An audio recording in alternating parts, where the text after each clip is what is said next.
ان کے بارے میں پوچھ دو کہ احمد رضا کیا کہتا تھا؟ میں تو ساری زندگی یہی کہتا تھا کہ انہیں جانا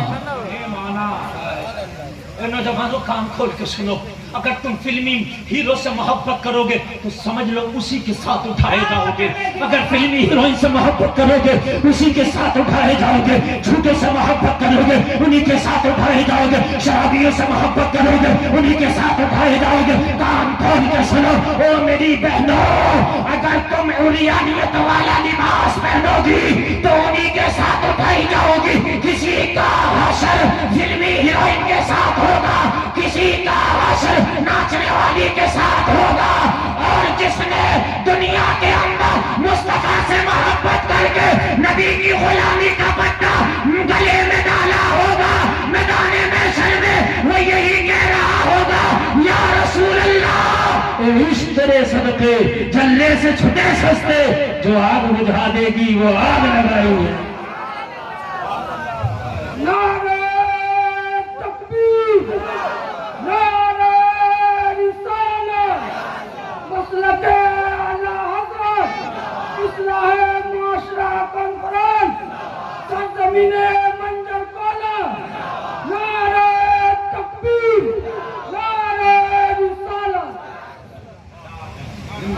جانا انہیں مانا نہ رکھا غیر سے کام، کیا اچھی تمہید ہے، کیا اچھی تمہید ہے، زندہ باد زندہ باد۔ بہت اعلیٰ حضرت کو نواب رامپور نے دعوت پہ بلایا، رامپور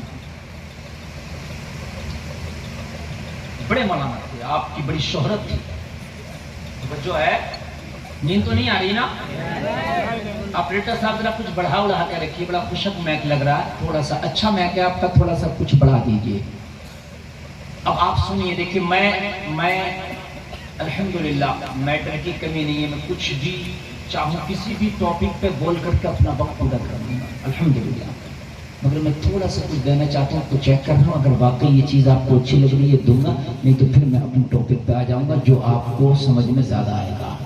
توجہ کیجیے، اعلیٰ حضرت کا استقبال کیا، اور جہاں آپ نظر آئے بریلی بڑی میں بہت بڑا عالی شان قلعہ، اس میں اعلیٰ حضرت سرکار کو مدعو کیا،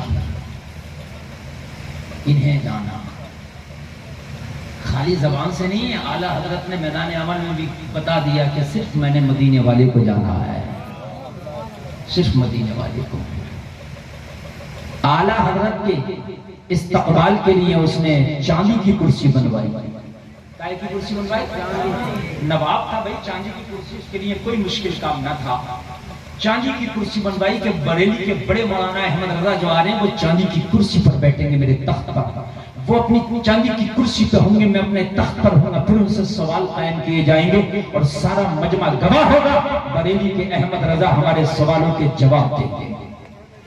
اعلیٰ حضرت سرکار کو بلایا گیا، اعلیٰ حضرت جیسے ہی اس کے دربار میں پہنچے، تخت پر نواب رامپور بیٹھا ہے، اعلیٰ حضرت کی کرسی خالی ہے، کہا حضور تشریف لائیں۔ اعلیٰ حضرت سرکار چاندی کی کرسی پر نہ بیٹھ کر زمین پر بیٹھ گئے۔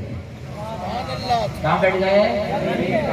نواب حیرت میں پڑ گیا، کہنے لگا حضور یہ کرسی آپ کے لیے میں نے بنوائی ہے، یہ آپ کے استقبال پر بنوائی ہے، اس پر بیٹھ جائے۔ اعلیٰ حضرت سرکار فرماتے ہو نواب صاحب تمہاری چاندی اور سونے کی کرسی تمہیں مبارک ہو، میرے نبی کی شریعت میں مرد کے لیے چاندی سونے کا استعمال جائز نہیں ہے، اس لیے نہیں بیٹھنا۔ آج کا کوئی مولانا ہوتا تو کہتا نواب صاحب شکریہ، یہی کرسی اگر نذرانے میں بھی دے دو تو اپنا تو کام ہی ہو جائے گا، وہ نہیں دیکھتا جائز ہو جائے گا، نواب صاحب بس یہی کرسی نذرانے میں پیش کر دی اپنا تو کام ہی ہو جائے گا۔ یہ ہے اعلیٰ حضرت، انہیں جانا انہیں مانا، نہ رکھا غیر سے کام۔ اعلیٰ حضرت کہتے ہیں فرشتوں میرا رزلٹ کارڈ تم کیا بتاؤ گے، قبر میں احمد رضا پاس ہے کیا نہ پاس ہے؟ ارے میں خود بتا دیتا ہوں اپنا رزلٹ کارڈ، للہ الحمد میں دنیا سے مسلمان گیا، للہ الحمد میں دنیا سے، زور سے بڑی دنیا سے اب مسلمان گیا، مسلمان گیا۔ کاش تم بھی یہی کہو قبر میں، للہ الحمد میں دنیا سے مسلمان گیا، مگر تبھی کہہ سکتے ہو جب چہرے پہ تمہارے داڑھی ہوگی، تبھی کہہ سکتے ہو جب تم نے پھٹے ہوئے پینٹ نہ پہنے ہوں گے، کہہ سکتے ہو جب تم نے ہیرو ہیروئن کی محبت میں الٹے سیدھے بال کٹا کے فیشن نہ بنایا ہوگا، تبھی کہہ سکتے ہو تم کہ للہ الحمد میں دنیا سے مسلمان گیا۔ کبھی کسی شرابی کے ساتھ بیٹھ کے تم نے کھانا نہ کھایا ہو، کبھی شراب نہ پی ہو، کبھی جوا نہ کھیلا ہو، کبھی سٹا نہ کھیلا ہو، کبھی اپنی نظریں کسی غیر کی بیٹی پہ نہ جمائی گڑائی ہو، تبھی کہہ سکتے ہو جب تم اس کام کو کر کے جاؤ گے تب میدان محشر میں اور قبر میں ڈنڈے کی چوٹ پہ کہہ سکتے ہو للہ الحمد میں دنیا سے مسلمان گیا۔ لوگوں، دنیا میں نبی کا درود پڑھنے کی جتنا ہو سکے عادت ڈالو، جتنا ہو سکے اٹھتے بیٹھتے جو درود تمہیں آئے، اس لیے کہ نبی فرماتے ہیں محبت والوں کا درود خود میں اپنے کانوں سے سنتا ہوں۔ کیسے سنتا ہوں؟ اپنے کانوں سے۔ باقا اور مدینے کے سارے راستے، ساری دنیا ختم کر دی جاتی ہے، سننے والا مدینے والے کا کان ہوتا ہے اور پڑھنے والا نبی کا غلام ہوتا ہے۔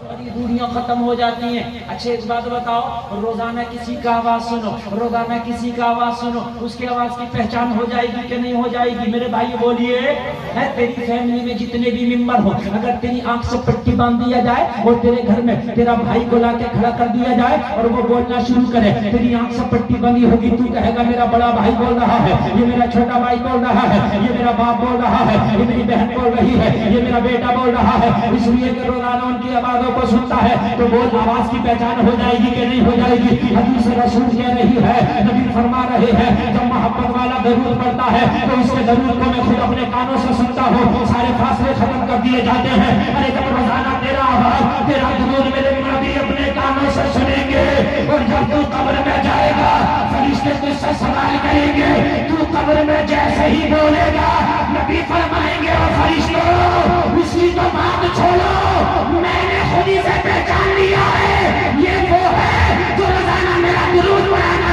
تھا۔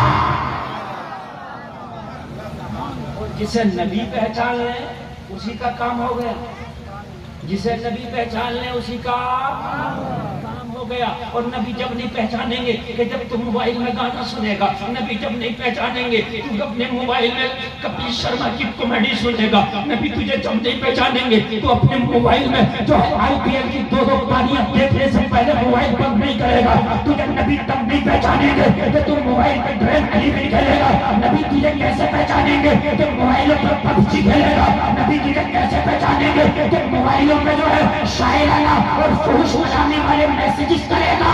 ارے مصطفیٰ جب پہچانیں گے کہ تو اپنی عادت مصطفیٰ کا درود بنانے گا، جب تجھے نبی پہچانے گا۔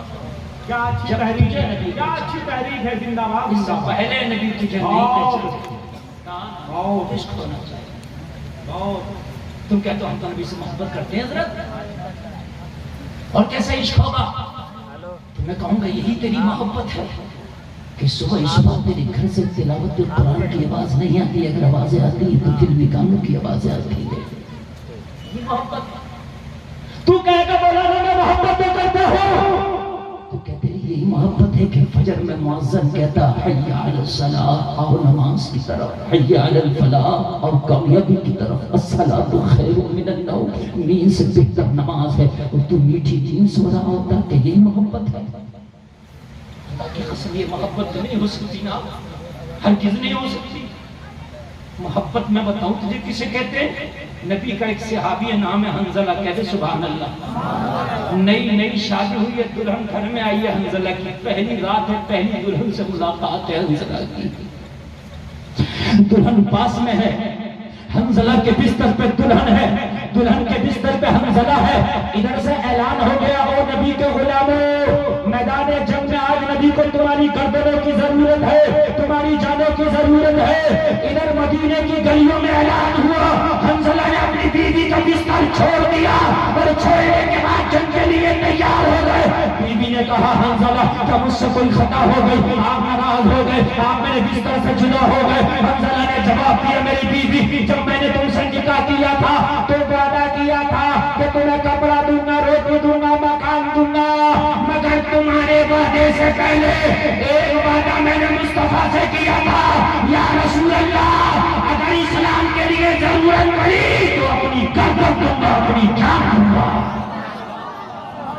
اب اس خواجے کا وقت آ گیا ہے، میرے نبی نے مجھ سے میری گردن اور میری جان مانگی ہے۔ بیوی کے بستر کو چھوڑا اور اپنی نئی نویلی دلہن کو چھوڑ کے حنظلہ ہاتھ میں تلوار لے کے میدان جنگ میں نکل گئے۔